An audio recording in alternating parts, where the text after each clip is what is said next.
Hello everyone, my name is Msoroka. I am here with Michael Soroka, and we are going to show you how to solve the mysterious Rubik's Cube. That's right. So today I'm going to be showing you, of course, how to solve this cube. We are going to be starting with the white X, which is going to be these four center pieces. So we have to locate all of them down here, and again, these are the pieces that are white on one side and red on the other, or not necessarily red, but any other color. So here we have an orange one that's in perfect position, so I'm going to move that over to the orange side and then twist that up twice.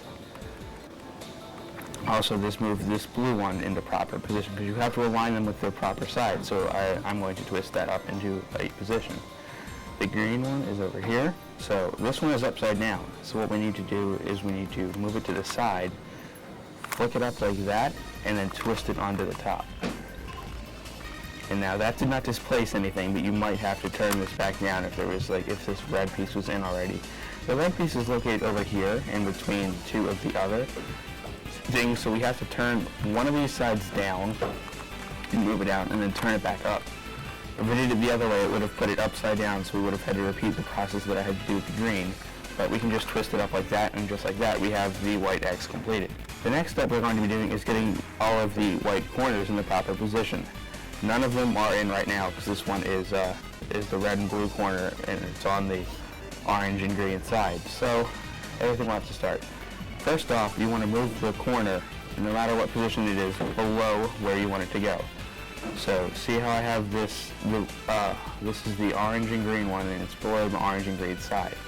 Now, if it's facing toward you, like this way, if it's facing toward the left side of the cube, what you're going to want to do is twist it to the left, push it down, bring it back, and then twist it up. So now we have that into position. Okay, so now we have the others here. If you get this one, like this red one where it's pointing to the right, you're going to want to pull it down, push it to the left, and then push it up. So you don't need to initially push it to the left. Now there's two more here. This red and green one here is pretty much the same as the others, and the final one is down here. This one is upside down pretty much fully, so you're going to have to cycle through that formula a few times to get it fully aligned. So it's just the same formula as the other one, just repeated several times. And eventually you'll get it into a proper position. And as you can see, this white side is now fully aligned, and all of the colors are in sort of like a T formation with the colors. So we can flip that upside down, leave the white on the bottom because you really don't need to work with it anymore. And we're going to start filling in these middle center pieces. So the first thing you're going to do is find a piece that doesn't have yellow on it, one of these centers, and then you're going to want to align it in a line with its main color. And then what you're going to want to do is if we want it to go over here, we're going to twist it the opposite way. So we want it to go right, so we push it to the left, bring this up, over, down, over, up, back, down.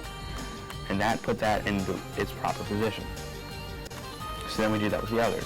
So this one, again, is red and blue, but we need that to go the other way. So we're going to twist it this way, up, left, up, right, down. And that's going to put that properly aligned. So as you can see, all of these are in line now. And we have a blue and orange one here, so we're going to do the same thing with that. And one last piece here. This one is in backwards, so as you can see, it's the green and orange piece, and it's in the green and orange, but it's in the wrong way. So what we have to do is we have to get this out first. You can cycle through any of the formulas. Just do that real quick. It'll bring the piece out, and you have to find the piece. Now you do the same thing as before. Move it here, and then move it off to the side. Bring it up, bring it down, and just do your formula all over again, and you should sooner or later have this middle row fully complete on all sides.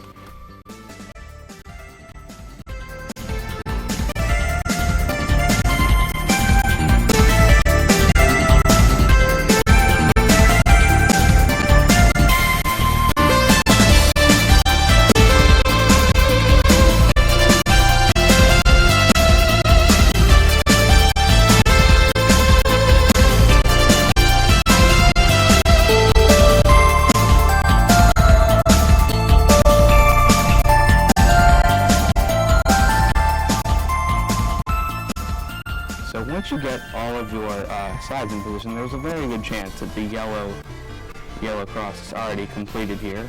So if it is, then you're in a good spot. There are other formulas, but that's not how the solve turned out today. So you also may have an additional cube here that is yellow. So you want to put this into your bottom left corner like it is for me.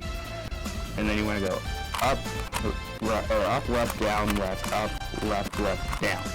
And that will flip it. And if it doesn't fully put all the yellow in, then you just got to do it again. Because see, now we have all the yellow in place. Now there are also usually additional steps, but for me it was just as simple as turning this after that. But I'm going to try to force this situation here, so just give me a second. Sometimes solves are lucky like that, but what I'm going to do here is I force a situation where it's all mixed up, because this is normally what it would look like after you can put all the yellow on top. So as you can see, we are going to be looking for the side. There may not be one, but there's a good chance that there's a side here that has 2 corner pieces already in position, not counting the center. So what you want to do is you want to put that in the back and do this down, turn this to the side like that, down once more, turn the back twice, up, and then just kick that over kind of like that, move, turn this back, and push this down.